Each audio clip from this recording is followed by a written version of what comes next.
Hello, valued viewers. I hope you're all doing very well. All right, so a note from me.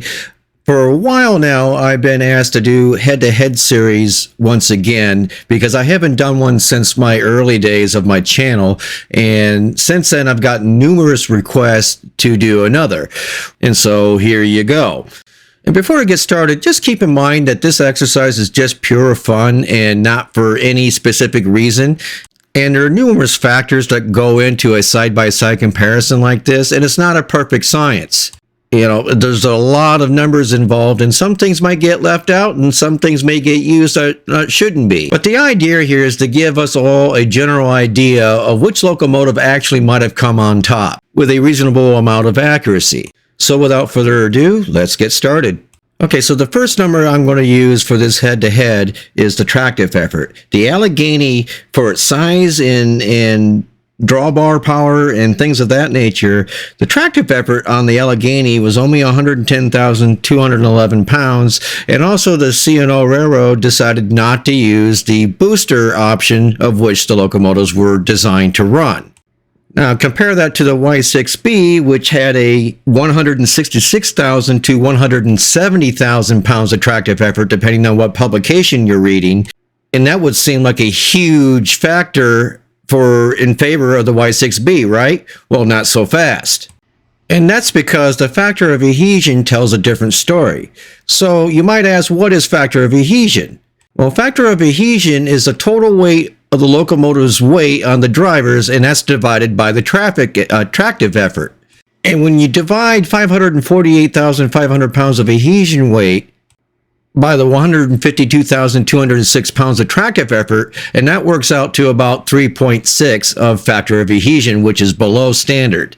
And that was one of the biggest knocks on the Y6B in particular, was slipping at startup.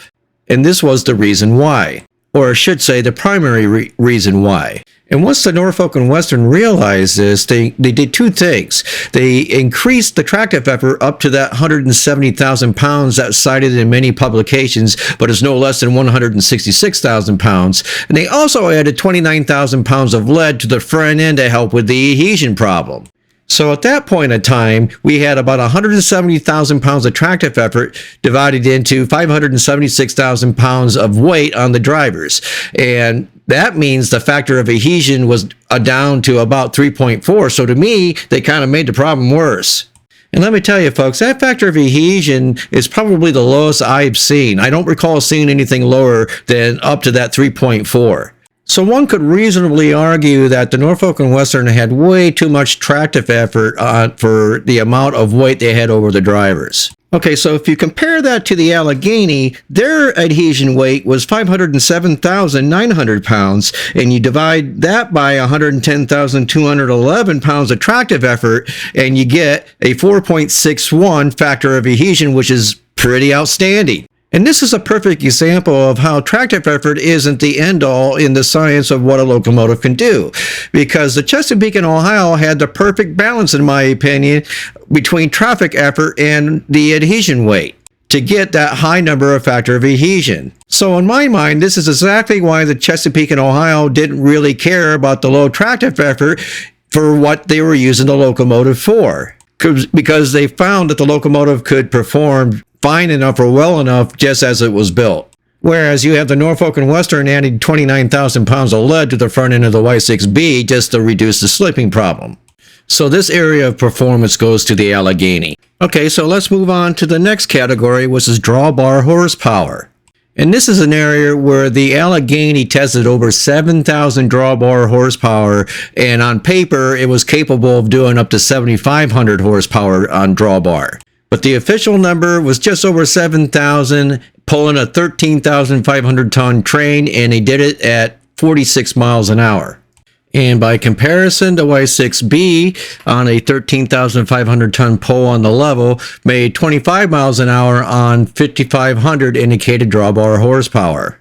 So that gives the Allegheny the advantage in both drawbar horsepower and speed on a level playing field. And then on the level, the maximum speed of these locomotives is 70 miles an hour for the Allegheny and just 50 miles an hour for the Y6B. So better there again, right? Well, that's for a different purpose. I'll get into that in just a second. Now let's put the locomotives in the field of which they actually worked, which for better or for worse for the Allegheny was in the coal fields and the grades there, which really wasn't what the Allegheny was designed to do. The Allegheny was supposed to be a dual-purpose locomotive for both passenger and freight hauling, but not as a coal runner. The Allegheny was supposed to go up against the Norfolk and Western A-Class or the Union Pacific Big Boy or Challenger. But instead, the Chesapeake and Ohio threw the Allegheny in the coal fields, of which I don't understand why they needed to order a locomotive of the parameters of the Allegheny that they did just to run coal.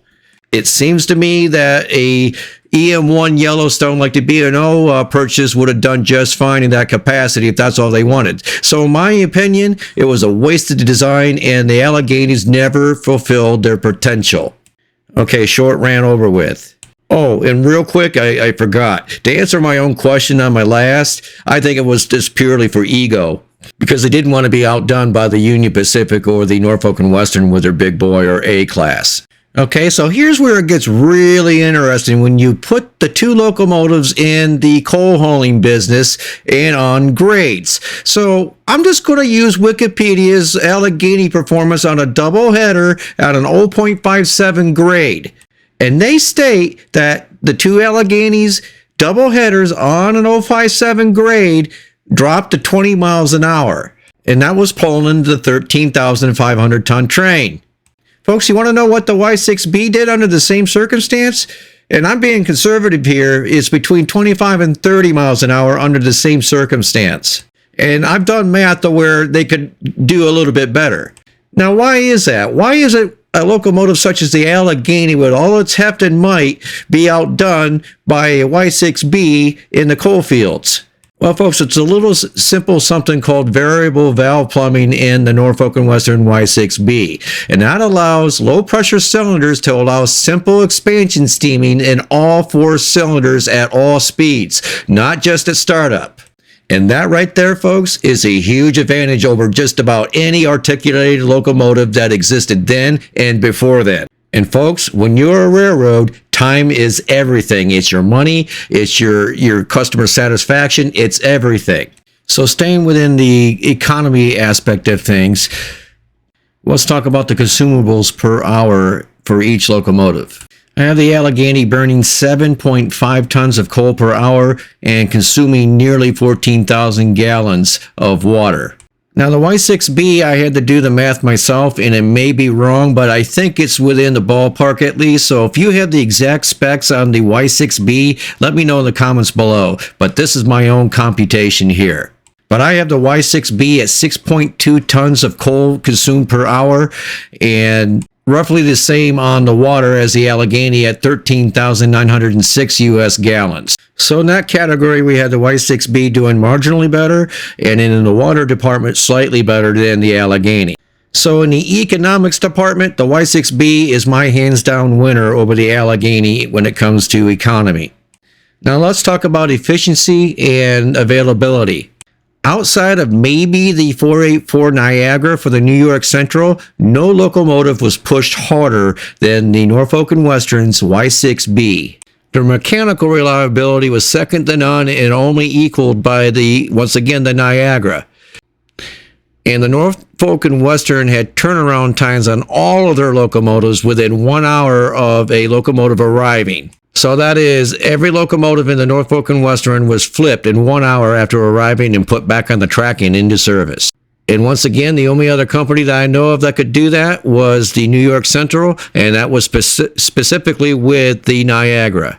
In the area of mechanical soundness and efficiency, no one, in my opinion, outdoes the Norfolk and Western in the age of steam. So overall, I'm giving the Y6B the winning edge here over the Chesapeake and Ohio Allegheny. And my winner is based on the fact that the Y6B did the job it was assigned to do at a faster rate, which I'm going to tell you, in a railroad, time is money. And quick time is a happy customer. Then you throw in the slightly better fuel economy overall, the Y6B, and that's a winner. And then you have reliability and availability, a clear winner with a Y6B in that department as well. So the Y6B is my winning locomotive. And with that, I'll wrap up this video, and I shall thank you for watching the video. If you enjoyed today's content, please hit the like button. And also, if you're not subscribed, please subscribe. Both metrics help my channel grow immensely. And if you want to help out the channel, not only is super thanks available on the taskbar, but also visit our print shop at Nickel Plate Limited on Etsy.com. And we thank you once again.